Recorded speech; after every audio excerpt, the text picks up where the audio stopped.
The following program contains dramatic reenactments and material that may be disturbing to some audience members. Viewer discretion is advised.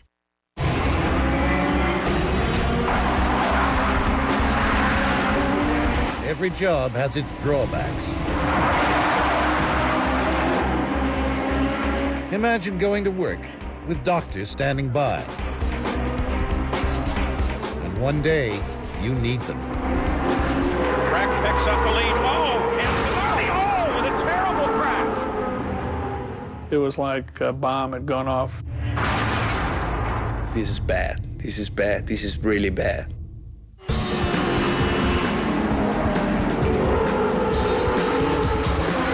Alex Zanardi is addicted to speed. In everybody's DNA, there is something that drives us to be very passionate for something in life. I like the roar of the race car and to sniff the fume of the engine, to feel the grip of the tire. It is something that winds me up, definitely. Alex is known as a daredevil. Alex Zanardi is on top of the hill. They're going to get them. Unbelievable. He's won legions of fans and 2 world championships.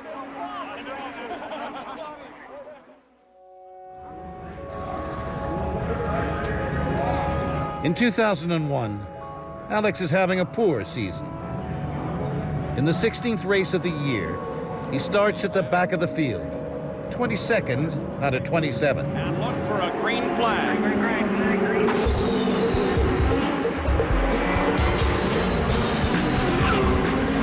Alex Zanardi is now working on Michael. 2 former series champions, they go wheel to wheel. And side by side, Zanardi goes past. The daredevil is back. Zanardi, right past, correct. Midway through the race, Alex has battled into 3rd. I was enjoying myself a lot because for the first time in the year, I felt the car responding to my inputs. Zanardi inside of Carpentier, Zanardi to 2nd. Morris Dunn cars run first. 141 laps down.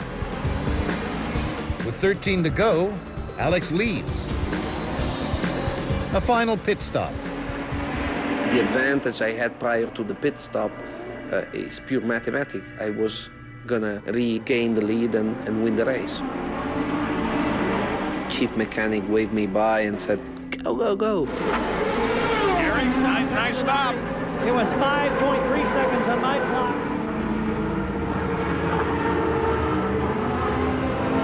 From the pit lane, Alex will merge onto the track.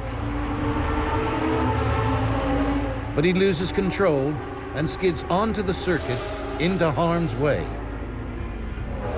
I'm spinning and I can see my hands desperately reaching the steering wheel to try to control the car.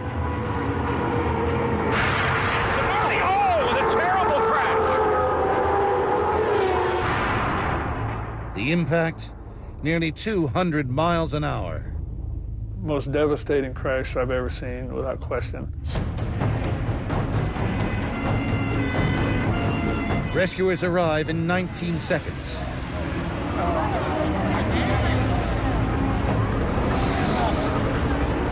The first doctor is Terry Trammell. The first thing I did was promptly slip and fall onto my hands and knees. I thought I slipped and fell in oil from the car as I approached the car, but it was blood. Only the worst kind of trauma could produce so much bleeding. It's the kind of injury that ends a driver's career and his life. Both legs are gone, disintegrated and spread all over the track. He was bleeding to death, and we had 3 minutes. And we'd already used up probably 20 seconds of that 3 minutes getting there. Trammell treats the right stump first. So I just took a big wad of dressings and stuck it in the skin sleeve and folded it back underneath his thigh, and it pretty well stopped. the left leg is still gushing. So I asked the guy next to me, I said, I really need a tourniquet. He undid his belt that had his radio and stuff on it, and we used that as a tourniquet. And that, as long as we could keep it drawn up tight, it worked fairly well.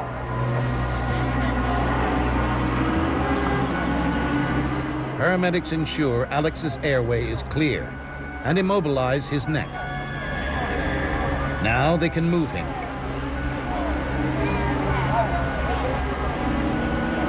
In the ambulance, Alex's condition gets worse.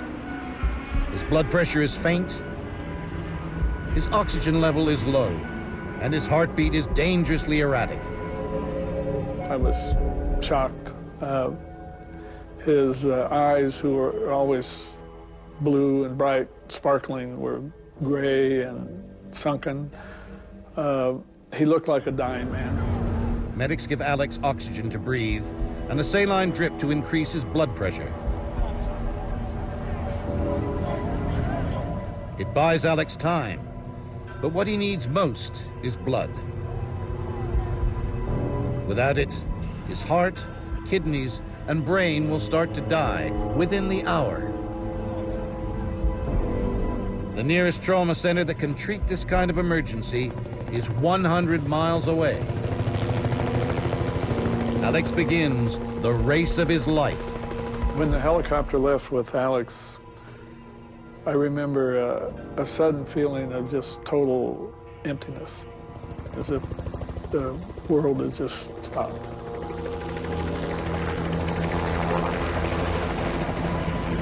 And that's the hardest time.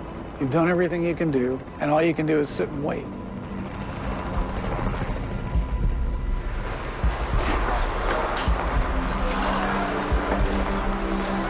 "59 minutes have passed since the crash.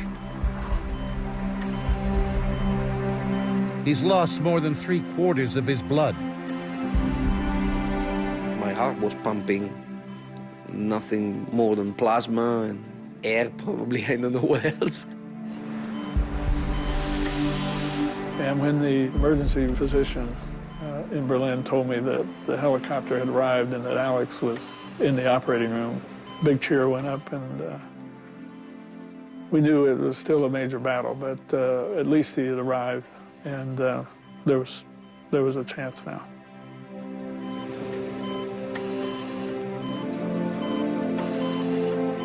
For 3 days, Alex lies in a coma. When he comes to, his wife breaks the news. My first question was, I wonder how the hell I'm gonna do all the things that I have to do now with no legs. But like, I had no doubt in my mind that I was gonna do it. The next question, only science can answer. How did Alex survive one of racing's worst accidents? This is a very good question. All the medical studies they did, I shouldn't be alive. The following program contains dramatic reenactments and material that may be disturbing to some audience members. Viewer discretion is advised.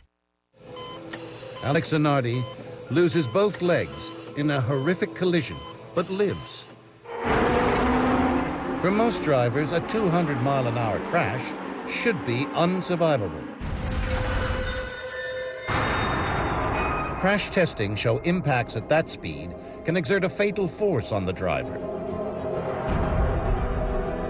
The body is strapped in, but the organs are still moving. The liver and kidneys burst.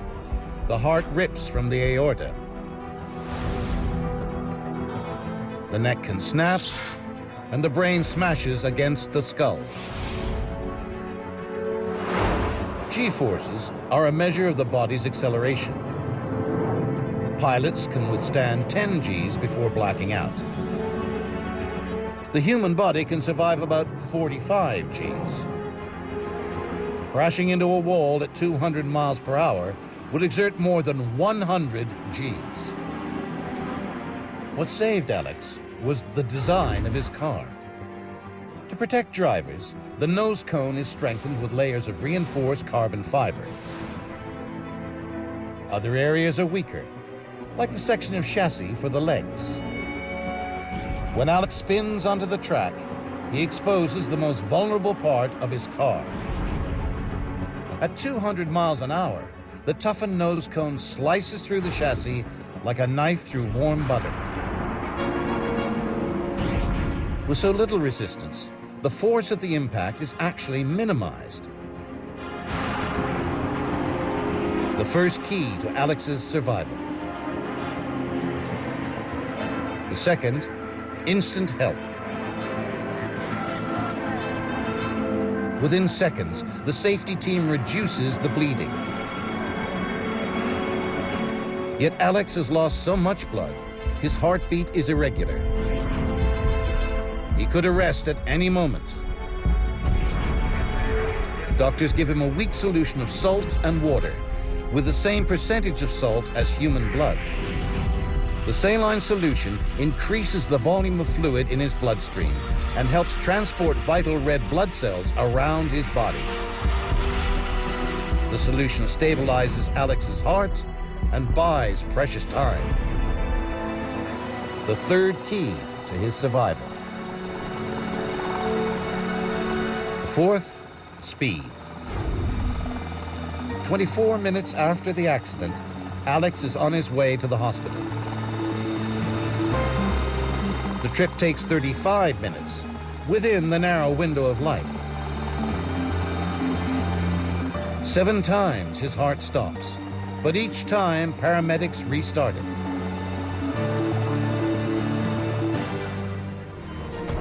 Within 1 hour of the crash, he gets life-saving transfusions. Alex starts a new race, a lightning recovery that astounds his doctors.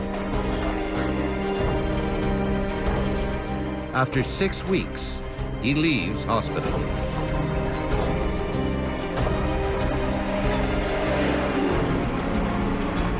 Two years later, a comeback on the same track where he nearly died.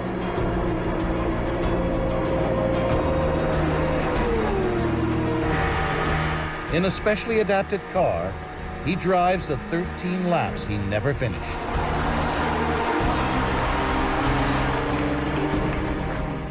We all cried a little bit.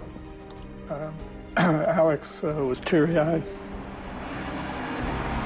A huge cheer when he got the checker flag, and that's when we all knew that Alex was really back.